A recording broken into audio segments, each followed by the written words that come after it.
Let's try that.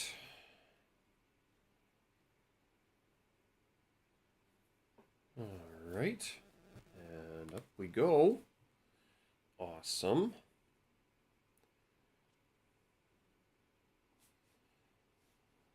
An asteroid strike. Discourse Analysis. Popped up the rest of the big cast episodes. Of course, the Delta. And looking for some pastries and pies in Beijing that can actually deliver.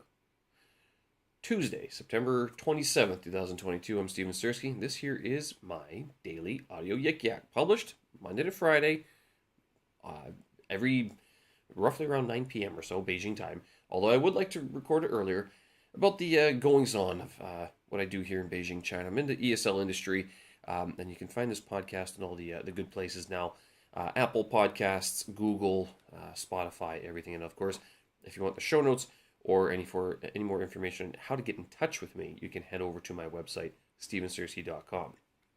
Anyway, you can tell that I'm still a little bit stuffed up, so I've been chewing the garlic again, these fisherman's friend. And today I pulled out the ginger. I went to the store, got some ginger and green tea.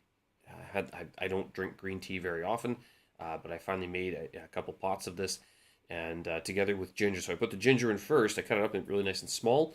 Let it steep for a little while with hot water. Then I put the green tea leaves in there, and that burns nice and good. Warms you up, and it helps you sweat it out, which is what I'm trying to do. Did go for a very gentle jog this afternoon, and a bit of a skipping workout as well, but not very much, very gentle, just to get the blood flowing, because I've been sitting all day and trying to not be distracted by my head being distracted, basically. I don't know. You might wonder, actually, it's like, wait a minute, if you are so quote-unquote healthy, which I don't actually claim to be altogether healthy, why is it that you are getting sick? Like, why do you sound sick? And it's a very good question. You know how I was saying before, it might be a bit of overtraining, that I might be doing too much. That might be part of it. Also, last week I didn't sleep very well for a couple of nights, and so I think that most of all contributes a lot to not being able to recover properly, and then it means that the body just doesn't fight off any sort of slight infections that sort of happen, which it's that time of year, end of September, beginning of October. Kids are going back to school, and the germs are going to travel a lot faster probably, especially the seasonal flu. Although, does it still exist, or are we going to get locked down again? Good question. Well, that being the case, whatever. An asteroid got hit. NASA does another first, at least as far as we know, right? I mean, has Russia done this? Has China will do that, guaranteed. China's going to follow this up, and they're going to be blowing out asteroids from the sky left, right, and center. My concern, of course, is that it's not going to work, not just for China, but for NASA. And it's going to stick a satellite into these asteroids, redirect it, and it's going to come end us all. Although, if you remember, a couple weeks ago, I was talking about how an asteroid probably wasn't the only thing that eliminated the dinosaurs so many millions of years ago. It was actually some lava seeping out from the Earth's mantle, the Earth's crust, which, combined with the asteroid, caused some, death and destruction all around. But this is part of NASA's planetary defense.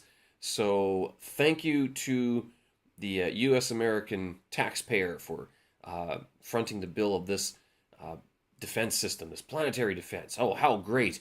America, it's freedom.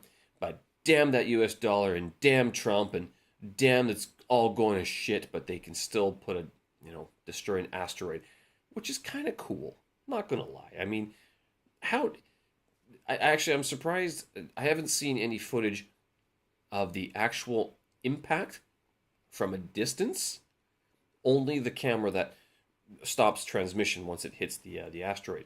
Why didn't they send another one right behind it, sort of thing, like to pick up the effect, the result of the asteroid collision? I'm guessing like they are tracking it, of course, but I'm surprised that video wasn't. If there is a video, that one's not sort of trending on any of the socials. Kind of neat to see how it actually influence, or was this just a a test to see if they could hit the asteroid? Actually, to tell you the truth, I'm not entirely sure. Good question. I thought maybe they're going for demolition of the asteroid, but it might be that they were just going for target, hitting the target in general, basically. So that's kind of neat, kind of cool, kind of neat that they're able to do these sorts of things, that we can pick out asteroids from space these days. But we can't leave our compound because we'll die because of a virus, right? Oh my goodness. All right. Well, so today it was spent quite a bit of time actually on the Delta course, especially was working. I never did get my assignments done, and I think I might just have to do them on my own and not worry about the tutor feedback, only because I wasn't able to concentrate very well. And this one was very exam focused heavy, which just required me to break down a lot more grammar stuff that I was sitting there going, this requires me to read this other book that I've only partially read, and it's like, I'm having a hard enough time trying to get my thoughts together. So I was like, you know what? I'm just going to start working on the next chapter, next unit, and not worry about unit 3 and keep on going that way. But so today I spent much of the day reading this book called Discourse by Guy Cook. And there's another one, Discourse Analysis by McCarthy, I think it is. McCarthy's book is horribly boring. McCarthy's book, I read chapter 6. I'm like, what the hell is the point of this? Basically, this whole discourse analysis imagine you're in a coffee room, like a coffee break, the break room, right? You're talking with your colleagues, and you're all ESL teachers or language teachers, or any sort of company where you state the obvious, like, hey, wouldn't it be neat if, or remember that time, I heard about this sort of thing, like all these things that are sort of fluffy conversational pieces. You don't really have a lot of evidence for it, but it's a talking point, and just about all of it is not applicable to what you actually do. Discourse analysis is that, but with the evidence to back up that none of what you're talking about actually applies in the classroom. they go ahead and state this in a couple of the introductions and conclusions, like, well, you won't find any practical, applicable exercises in this book, but you will develop a greater understanding of what discourse is and how to better approach your classrooms. Right. Just about all of these books also state it'll be up to the teacher to decide what the students need and what's most beneficial for them according to their needs analysis. So then why am I reading this book? Well, I'm reading it because it's part of this course. And so I guess today I was reading it because I was like, well, since I can't really think very much, like my mind's a little bit fuzzy, now I'll do something that apparently seems to, accomplish something. But honestly, I'm reading these books going, this doesn't really accomplish very much, I don't think. So that's what I'm doing, is that today was a token effort to do something that makes me feel better for trying to do something, even though I don't think this one's actually going to pop up. Although, to be fair, I think what's going to happen is that a lot of the terminology that these guys are using is going to somehow pop up in the exam. And that's what you're going to have to know about in order to actually talk about during your test paper in December. Well, what are you going to do? Anyway, what I would tomorrow, if I have the time, I will try to get through another one of these grammar books and be able to. I've been reading, literally, this course has me reading books on like the present simple, the future tense, the past tense, full chapters, 20 pages of an analysis of the English verb tense system. If you've never thought about doing this before, you're probably a little bit more normal, and you're probably not involved in the ESL industry. I do know that one of the things that I've done before for my my classes is that I just refer to this website called EnglishPage.com, and I just use that for all my verb tense examples and stuff like that. It's very simple. It's very well laid out, and it's portable. It's not a heavy book. It explains quite a bit, and students never really ask many questions. They just take a picture, fill in the blanks, and we move on. Did spend some time popping up more of the podcast episodes for my big podcast. So Steven Sersky Podcast, creatively named after myself, is one that I do a lot of these interviews with other expats and people of interest from around the world that I meet here in Beijing or along my travels, or I find them online as well. And this is it's been interesting. I've been doing this for 3 years. Like, this is the big podcast, 3 years. This small podcast I've only been doing for about a year, and I'm only finally getting around to popping up these things up onto all the major social media platforms. And you might ask why. I was like, well, first of all, I kind of knew it was going to be a lot of work. Second of all, I mean, not really getting paid for any of this, so it's time that is spent that doesn't generate a return right away. Not that it's a big issue, but that being the case, if it's more for fun, then I want to keep it fun. And that was part of it, was just not, dealing with all the account signups. And, oh, you can't use this phone number to verify your YouTube channel. It's been used too many times this year already, which is exactly what I got when I tried to create a new account channel, or a new channel with a new account for my big podcast on YouTube. So I have to figure that one out, I guess. But on Spotify, Apple Podcasts, Google Podcasts, everything is there to be streamed. And I know it does make it a lot easier for a lot of people who can't or don't want to download full episodes from my website or stream it from my website. I actually kind of wonder now how many people I've talked to actually went ahead and downloaded those things. I mean, I know a few people did, but given the sort of, oh, you have a podcast, the number of times I get that question means that something's not being shared, which indicates that maybe it's a little too difficult to share.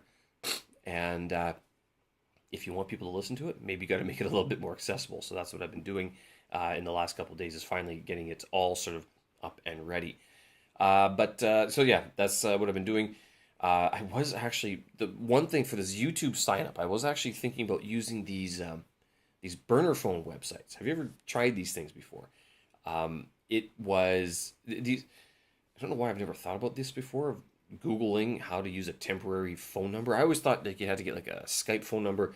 I've always sort of been a little bit wary about using things online like that. You have to use them for things that you don't care about, because as I saw on this one website, I can't remember what the website, it was like SMS text message online.com or something like that, and it was, you could enter in, you could get that number texted. I picked a Canadian number. I didn't text it, and you could see what phone numbers or which accounts, not names, but like, was it Tinder? Was it there's the Vietnamese hookup app or something. There was that there.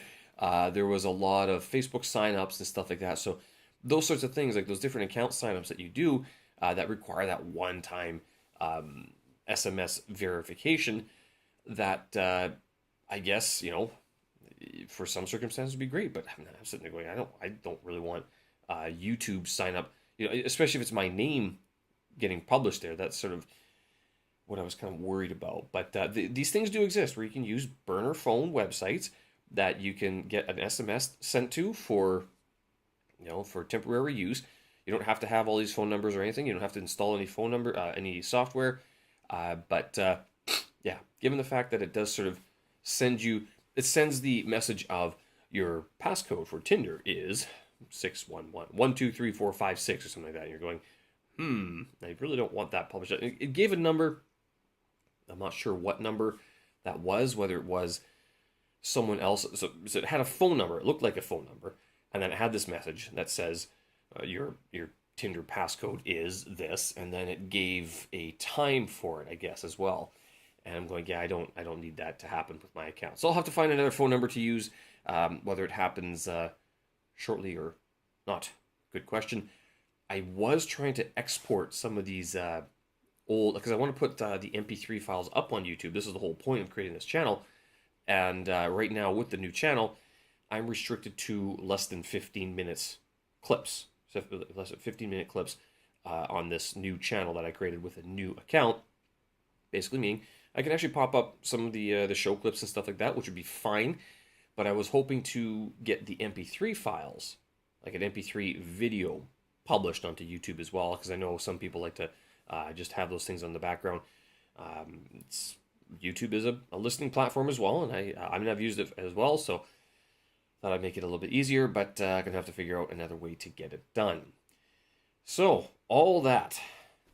The other thing I spent time doing today, looking for pastries. Okay, so this is definitely not very important. Pastries and pies. I actually was a little bit excited on the weekend that I was able to order these sort of like these savory English pies. You know, these pot pies that you can get at Jenny Lou's and April Gourmet, but they're store made sort of thing and imported, so they are expensive and they don't always taste the best either. So they taste like they're sort of well, factory made.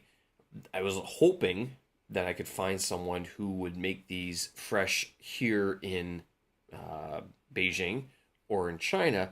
So I placed this order on Friday morning, or sorry, Saturday morning, thinking I could get it for Saturday night. They messaged me later and say, "Oh, you're in Beijing. Can't go there. Can't Shunfeng, the delivery SF Express, can't deliver to Beijing at the moment because of the government meetings that are going to be taking place throughout the month of October." And so I was asking this pastry group, it's not just a pastry group, it's like a baked goods and stuff like that, if anybody had any sort of Beijing operations, because a lot of them, when they post their stuff, you go through their menus, or you go through everything, you select a bunch of stuff, and then you find out that they're located in Fujian or Shandong, like Qingdao, or Shanghai, and it's like, well, nothing is going to get sent to Beijing. It's blocked off, not just the virus, but it's now a restricted access in terms of shipping as well.